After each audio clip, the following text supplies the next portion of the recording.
ಮೈಸೂರಿನ ಸಮೀಪದ ಒಬ್ಬರು ಹಳ್ಳಿಯಲ್ಲಿ ಬರುವ ಊರಿನಲ್ಲಿ ಒಂದು ಮನೆಯಿತ್ತು. ಅದು ಹಲವಾರು ವರ್ಷಗಳಿಂದ ಖಾಲಿ ಆಗಿತ್ತು. ಅಲ್ಲಿನ ಜನರು ಹೇಳುತ್ತಿದ್ದರು, ಆ ಮನೆಯಲ್ಲಿ ದೆವ್ವ ಇದೆ ಎಂದು.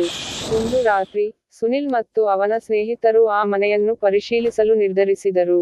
ರಾತ್ರಿ 12 ಗಂಟೆಗೆ ಅವರು ಆ ಮನೆಗೆ ಹೋಗಿದರು. ಮನೆ ತುಂಬಾ ಹಳೆಯದು ಮತ್ತು ಪಾಳು ಬಿದ್ದಂತಿತ್ತು.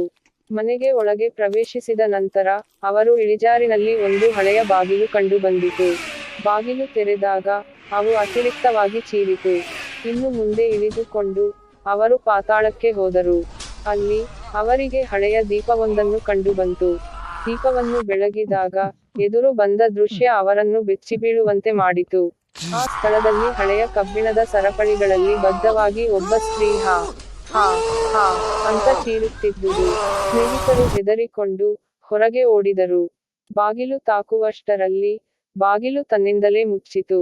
ಎಲ್ಲರೂ ಅಲ್ಲೇ ಬಿದ್ದು ಕುಳಿತರು, ಅವರ ಚೀಲಗಳು ಪಕ್ಕದಲ್ಲಿ ಬೀಳಿಬಿಟ್ಟವು.